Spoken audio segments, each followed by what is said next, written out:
जब वंदे मातरम के 50 साल हुए तब क्या हुआ? वंदे मातरम के 50 साल हुए, देश आजाद नहीं हुआ था। और वंदे मातरम की स्वर्ण जयंती हुई 1937 में। तब जवाहरलाल नेहरू जी ने वंदे मातरम के 2 टुकड़े कर उसको 2 अंतरों तक सीमित करने का काम किया। कांग्रेस पार्टी की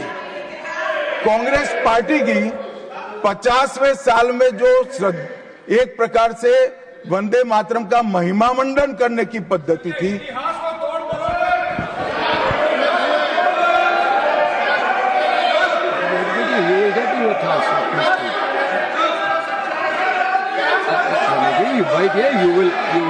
you will get your chance to speak, na? Unless he yields, unless he yields, how I can? Unless he yields, how I can? मान्यवर, 1 मिनट में उनको बहुत समय दिया गया, अपने समय पर बोले ना, मुझे कोई आपत्ति नहीं। आपका समय, खड़गे साहब आपका समय आएगा। Garge ji, सभापति महोदय, you are going to get your time. Please wait. Garge ji, you are going to get your time. Please wait. Let him speak.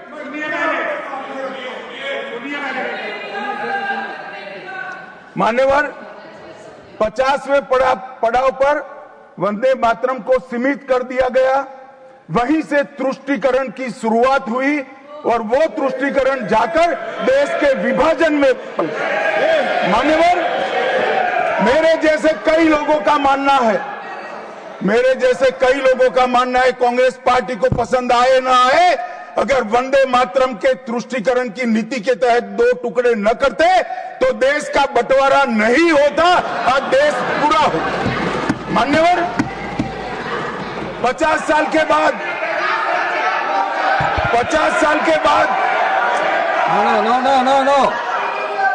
No, nothing will go on record except Honorable Minister's speech. Please. मान्यवर, 50 साल के बाद वंदे मातरम 100 साल का हुआ। सबको था कि 100 साल मनाए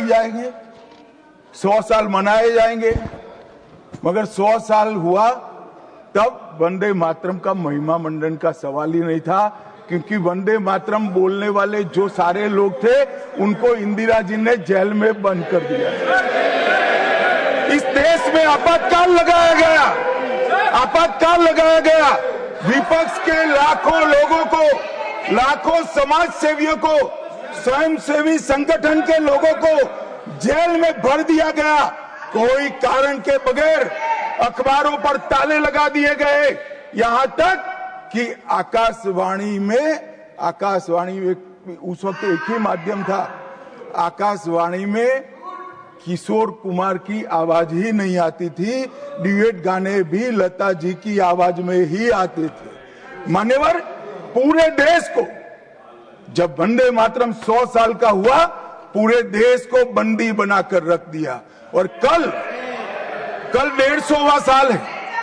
150वें साल में लोकसभा में चर्चा हुई। साहब, ये कांग्रेस पार्टी की स्थिति देखिए। जिस कांग्रेस पार्टी के अधिवेशनों की शुरुआत गुरुवर टागोर जैसे लोग वंदे मातरम गाकर कराते थे। वंदे मातरम कांग्रेस पार्टी के आजादी के आंदोलन का एक मंत्र बना था। वो वंदे मातरम के महिमा मंडन करने के लिए जब लोकसभा में चर्चा हुई, गांधी परिवार के दोनों सदस्य नदारद थे, दो में से एक भी। वंदे मातरम का विरोध आज भी जवाहरलाल नेहरू से लेकर आज के कांग्रेस के नेतृत्व तक कांग्रेस के खून के अंदर बसा। मान्यवर,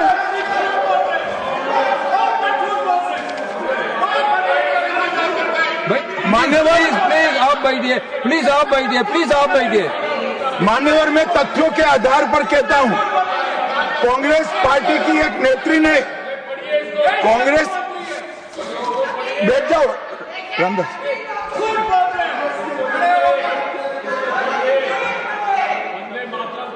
अरे दिग्विजय जी, अब नौकरी पक्की है, इस आयु में क्या कर रहे हो भैया? अब नहीं जाएगी नौकरी। मान्यवर, मैं जो कह रहा हूं वो रिकॉर्ड का हिस्सा है दूसरे सदन का। मान्यवर, दूसरे सदन की चर्चा में कांग्रेस पार्टी की एक प्रमुख नेत्री ने कहा है कि वंदे मातरम की आज चर्चा की कोई जरूरत नहीं है। मुझे मालूम नहीं पड़ता कि वंदे मातरम से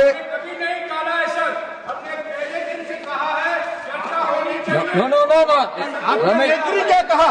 जयराम रमेश जी प्लीज बैठिए, प्लीज आप बैठिए जी। साहब, माननीय सदस्य जयराम जी का प्रॉब्लम है कि वो सिर्फ विपक्ष की ही बात सुनते हैं, अपने नेताओं की बात को सुनते नहीं है। मैंने ऐसा नहीं कहा, आपने कहा है। मैंने ऐसा कहा कि लोकसभा में चर्चा में कांग्रेस पार्टी की एक प्रमुख नेत्री ने कहा है कि अभी इस समय वंदे मातरम की चर्चा की कोई जरूरत नहीं। ये रिकॉर्ड पर है, रिकॉर्ड पर।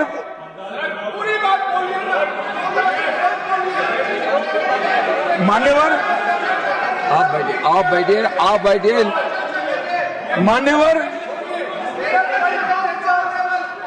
मान्यवर, जिस गीत को, जिस गान को महात्मा गांधी ने राष्ट्र की शुद्धतम आत्मा से जुड़ा हुआ गीत कहा, बिपिन चंद्र पाल ने एक राष्ट्र धर्म है जिसमें राष्ट्रभक्ति और कर्तव्य दोनों समाहित है, जिसकी अभिव्यक्ति वंदे मातरम करता है, वो वंदे मातरम का टुकड़ा करने का काम भी कांग्रेस पार्टी ने किया था। हम जब वंदे मातरम की गान की शुरुआत कर रहे थे, उस वक्त भी, मैं नाम देना नहीं चाहता वरना औचित्य के सवाल उठाएंगे, कुछ टेक्निकल मुद्दे उठाएंगे, मगर इंडी अलायंस के ढेर सारे लोगों ने, मेरे पास नाम की सूची है, इनको आपत्ति नहीं हो तो मैं पढ़ सकता हूं, ढेर सारे लोगों ने कहा था कि हम वंदे मातरम नहीं गाएंगे, ना बोल दिया। और मैंने मेरी आंख से देखा है, कई सारे सदस्य वंदे मातरम होता है तो वंदे मातरम के गान के पहले संसद में बैठे होते हैं तो भी खड़े होकर बाहर चले जाते हैं। मैं आपको विश्वास से कह सकता हूं मान्यवर, ये कह रहे हैं कि कांग्रेस पार्टी पर झूठे आरोप लगाए। मैं विश्वास से कह रहा हूं, भारतीय जनता पार्टी का एक भी सदस्य वंदे मातरम के गान के वक्त सम्मान के साथ खड़ा न हो, ऐसा हो ही नहीं सकता।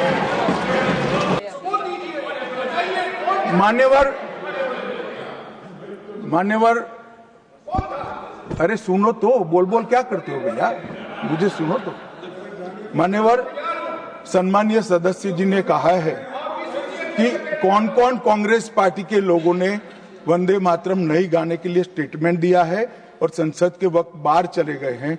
मैं इसकी सूची आज शाम होने के पहले सदन के पटल पर रख दूंगा। मेरा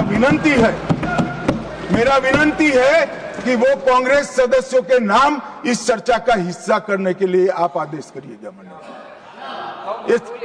इस सदन की चर्चा के रिकॉर्ड पर रहना चाहिए कि कांग्रेस पार्टी के सदस्य वंदे मातरम का विरोध करते हैं। इस देश की जनता इनको जाननी चाहिए। मान्यवर, मैं दे देता हूं, दिग्विजय सिंह पढ़ लीजिएगा।